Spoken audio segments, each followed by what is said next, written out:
Samajwadi Party workers loyal to Shivpal staged a series of protests outside Mulayam's house and Yadav pocket borough of Etawah. The protesters raised anti-Akhilesh slogans and pledged allegiance to Shivpal Yadav, who quit Akhilesh cabinet last night. DSP Supremo Mulayam Singh Yadav, after a flurry of meetings with CM Akhilesh Yadav as well as party leader Shivpal Yadav, claimed that all is well within the party. He denied all reports of riots within the party. Meanwhile, 12 Samajwadi Party leaders have allegedly pledged allegiance with Shivpal, hinting at a vertical split within the party. This comes after massive protests erupted out and in Uttar Pradesh's Etawah. Hitting back at the outsider comment, Uttar Pradesh CM Akhilesh Yadav has said that there are no rifts because of Amar Singh, who is referred to as the outsider, creating tensions between the party. He also claimed that there is no difference between him and his uncle Shivpal. Now, distancing himself from sacked Minister Jaitley Prajapati, UP CM Akhilesh Yadav has said that he will accept whatever his father Mulayam Singh decides, although he had no knowledge of the return of Prajapati in the cabinet. In a fresh twist to the deepening feud in Mulayam Singh Yadav's family, his brother Shivpal submitted his resignation as ruling Samajwadi Party's state unit head and as a minister in the cabinet.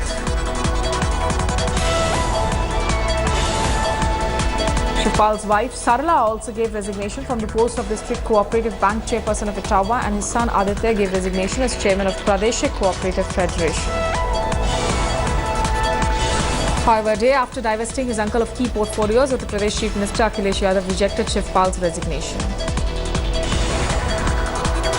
Late night drama was witnessed outside Shivpal's residence in Lucknow. After submitting his resignation, SP leader met his supporters. Amidst an open feud in the family, SP Supremo Mulayam Singh Yadav rushed to Lucknow in a bid to douse the flames. According to sources, SP chief held a spate of meetings but failed to broker peace. The CBI has taken over investigations in the murder of journalist Rajdev Ranjan in Bihar, registering a case against unknown assailants.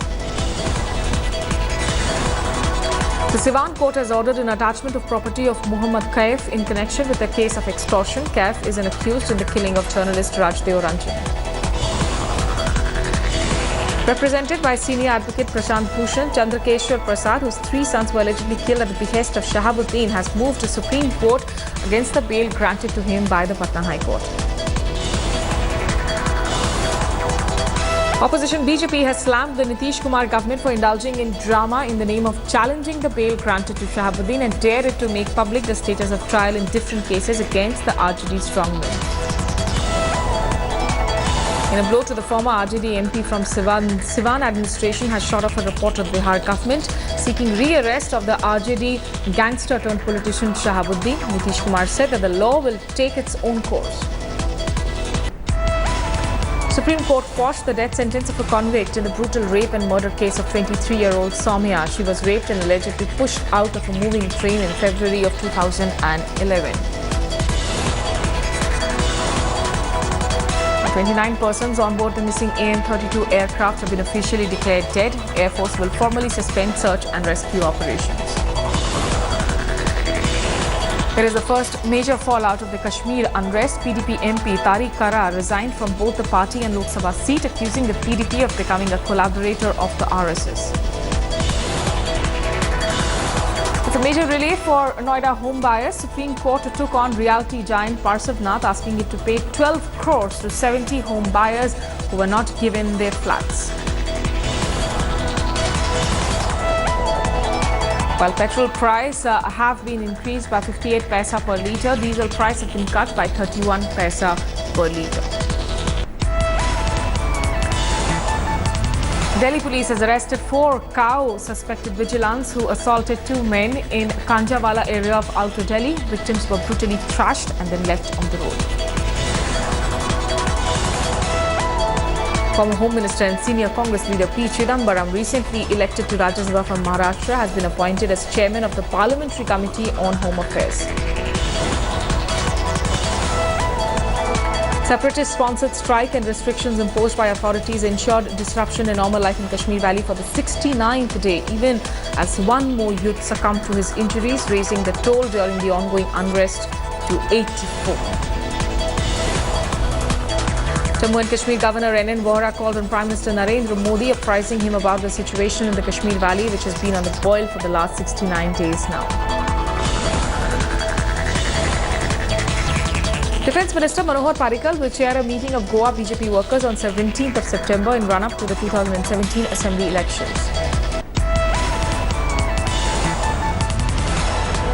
IPS officer Satish Verma, who had probed the 2004 Ishrat Jahan fake encounter case, filed fresh applications in courts seeking copies of 2 charge sheets and expedition of trial. Hitting out at Odisha Chief Minister Naveen Patnaik for seeking suggestions on the Mahanadi River water issue, BJP claimed his move came due to political compulsion and the BJP government was not sincere about resolving the row with Chhattisgarh. In a veiled attack on Pakistan, India said that while it has always worked towards Afghanistan's development, there are some who have given the country only bloodshed and violence. President Pranab Mukherjee has said that India supports Afghanistan's fight against terror and violence. The president also offered his condolence to victims of the terrorist attacks in Afghanistan in recent days.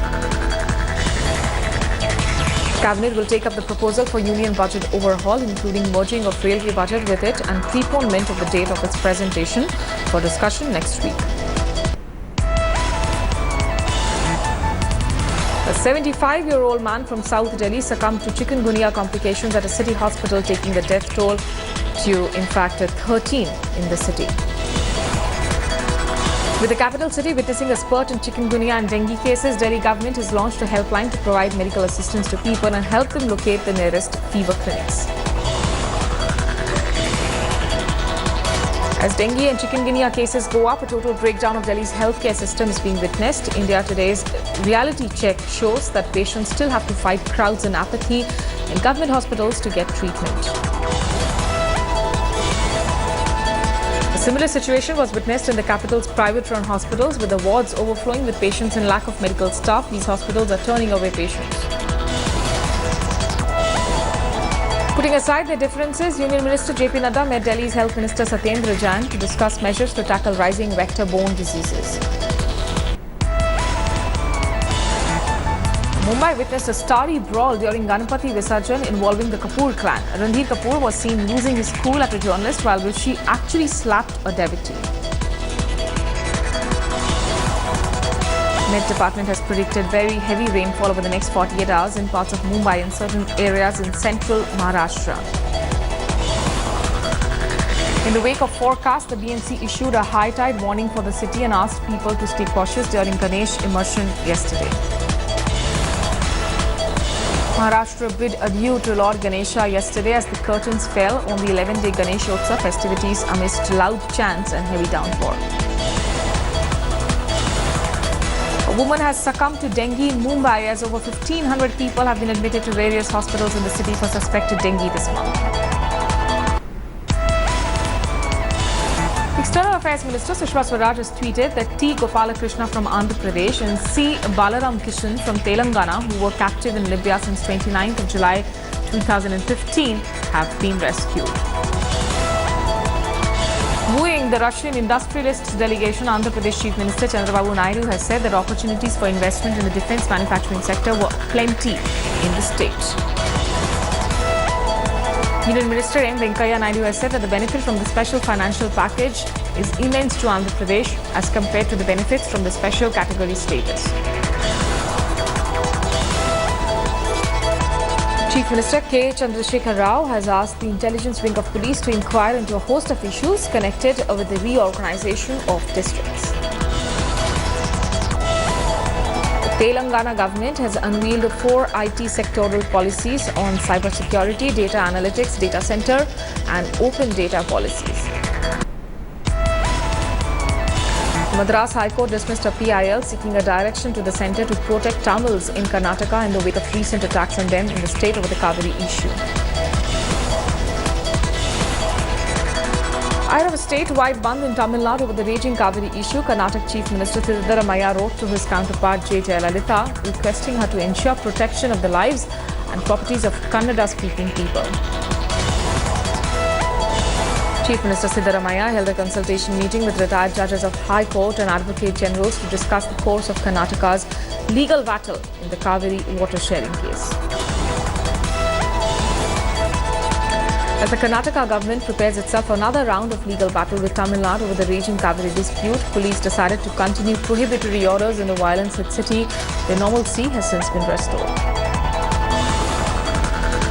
Despite the call given by pro-Kannada organizations for a rail roko yesterday to protest against release of Khabare water to Tamil Nadu, train services remained normal across the state.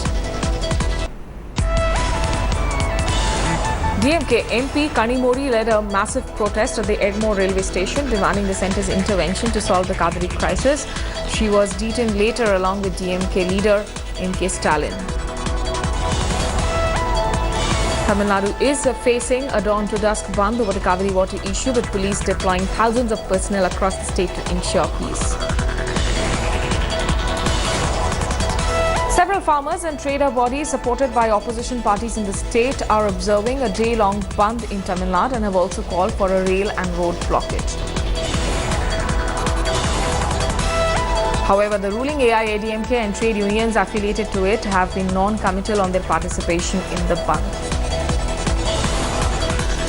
While sporadic demonstrations were held yesterday, a 24-year-old man set himself on fire at a rally which was held to protest against the Supreme Court Khabare order. 3 directors from 2 different companies have been arrested by the CBI in connection with a multi-crore chit fund scam and will be produced before the court. Clashes broke out between the local police and members of the Democratic Youth Federation of India after they were barred from marching to Raj Bhavan in central Kolkata. The DYFI cadre had called for protest against the TET results which were declared yesterday. Clashes broke out between dacoits and villagers in Malda after a group of 10 armed men tried to rob a house. The local police has initiated a probe into the matter. A minibus caught fire yesterday in Howrah. While no casualties were reported, the cause for eruption of fire is still unknown. A 14-year-old student committed suicide after her neighbor allegedly blackmailed her with obscene pictures. A complaint has been lodged with the local police station against the absconding accused. Pakistani Prime Minister Nawaz Sharif will be holding talks with Hurriyat leaders and the leaders from the Pakistan-occupied Kashmir later today ahead of his address at the United Nations General Assembly, which is scheduled for the 21st of September. Now, Typhoon Meranti has landed in mainland China after battering Taiwan with its strongest storm in 21 years. The super typhoon, with gusts of up to 227 km per hour, killed 1 person and left 500,000 homes without power in Taiwan. The UK government has approved a new $18 billion nuclear power station in the United Kingdom after imposing significant new safeguards to protect national security. The new plant at Hinkley Point in Somerset is being financed by the French and Chinese governments. Philippine President Rodrigo Duterte allegedly once shot dead a Justice Department agent while serving as a mayor of Davao. Edgar Motaboto, a self-confessed former death squad member, has alleged that Duterte ordered him and others to kill about 1,000 criminals or political rivals. An explosion on a tourist boat off the Indonesian island of Bali has killed 2 people and injured at least 14 others. A short circuit near the fuel tank may have been the cause behind the explosion. Doctors have said that Republican presidential candidate Donald Trump is in excellent physical health. Health has become an election issue after it emerged the Democratic presidential candidate Hillary Clinton was diagnosed with pneumonia. Russia has accused the United States of failing to fulfill its obligations under the truce agreement in Syria. A defense ministry statement said that Washington was using a verbal curtain to hide its reluctance to rein in the rebel groups. The European Commission wants free Wi-Fi to be provided in public spaces across its member states within 4 years. The goal was announced by the President of the European Union's executive body, Jean-Claude Juncker, in his annual State of the Union address. A former news anchor, Reno Murata, has become the third Japanese woman to attain high office in the country where women are woefully underrepresented in politics. Reno Murata easily defeated her two rivals for the leadership of the left-of-centre Democratic Party. Labour leader of the opposition, Jeremy Corbyn, in the United Kingdom has claimed that the Brexit vote showed the need for a new interventionist approach to run the economy. Investigators have confirmed that a large item of debris found off the coast of Tanzania belongs to the missing Malaysian Airlines flight MH370. The fragment, said to be the inboard section of the right outboard flap of the plane, was recovered in June. Residents have clashed with asylum seekers in a town in eastern Germany that has become a flashpoint for anti-refugee sentiments. Some 80 locals, described by police as far-right, clashed with 20 young asylum seekers in Bodzin. A 13-year-old African-American boy has been shot dead by police in the U.S. state of Ohio after allegedly pulling an air gun from his waistband while being arrested. White House has said that Edward Snowden, a former CIA contractor who leaked classified government documents, is not a whistleblower but someone who risked national security and American lives. At least 6 people have been killed and over 150 injured after Karachi-bound Awam Express collided with a freight train near Multan.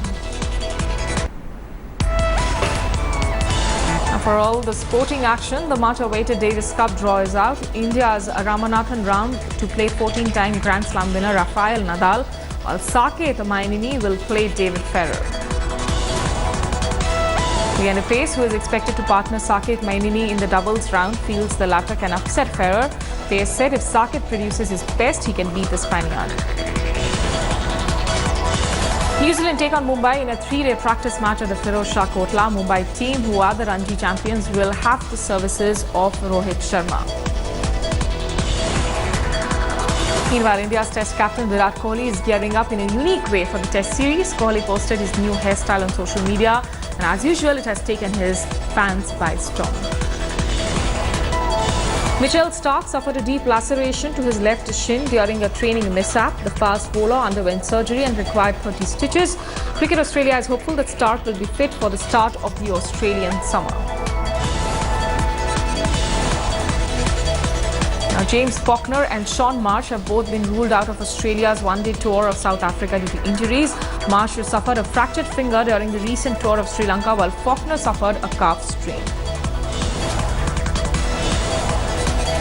Mercedes driver Nico Rosberg is hoping to do his best in the Singapore Grand Prix. The German is just 2 points behind teammate Lewis Hamilton with 7 rounds remaining to decide the champion. And the 2018 Champions League final will be played at the Olympic Stadium in Ukraine's capital of Kiev. The final will take place just weeks before the 2018 World Cup kicks off in Russia. Hollywood star Mark Wahlberg walked the red carpet at the Toronto Film Festival for the world premiere of his movie Deepwater Horizon, based on a gigantic oil spill in the Gulf of Mexico. And Matt Damon cannot wait for the next installment of the Ocean's 11 franchise, which, according to the Hollywood megastar, will be awesome. It will be an all-female affair as Anne Hathaway, Sandra Bullock, Helena Bonham Carter, Kate Blanchett and Rihanna replace the male cast. Well known for her performance in Modern Family, actress Sofia Vergara has been named as the highest-paid television actress in the world by Forbes magazine. Sofia retained #1 position for 5th time in a row. Rock band Coldplay and British Royal Prince Harry contributed for a crowdfunding campaign, #FillTheSeats. The campaign aimed at buying 15,000 Paralympic Games tickets for Brazilian youth. It is indeed an adventure. US First Lady Michelle Obama has rejected a role in the animated sitcom The Simpsons. The show's co-creator Michelle was reportedly asked to play herself in an episode of the animated series. Soha Ali Khan was recently criticized on social media for her visit to Golden Temple and a subsequent visit to a Ganpati Pandal in Amritsar. The actress has now responded to the critics, saying visiting a temple does not make her a non-Muslim. Now, Google's new video calling app Duo has touched 10 million downloads on Google Play Store. The news was shared by Amit Phule, Google's product lead for communication. JNUSU, the Chinese company, has signed an MOU with Haryana government to set up its phone manufacturing hub with an initial investment of 500 crore rupees, which later on will be increased to 1,500 crore rupees. Barely hours after Apple announced heavy price cut on several iPhone 6s models, the company revealed that the prices of the iPhone 7 and iPhone 7 Plus on its official website. As announced earlier, the price of the iPhone 7 starts at 60,000 rupees. For the iPhone 7 Plus, the starting price is 70,000 rupees. Now, Apple is set to be conducting a survey among current MacBook Pro users. This survey hints that Apple may be considering removing the 3.5mm headphone jack from future MacBook Pros as well.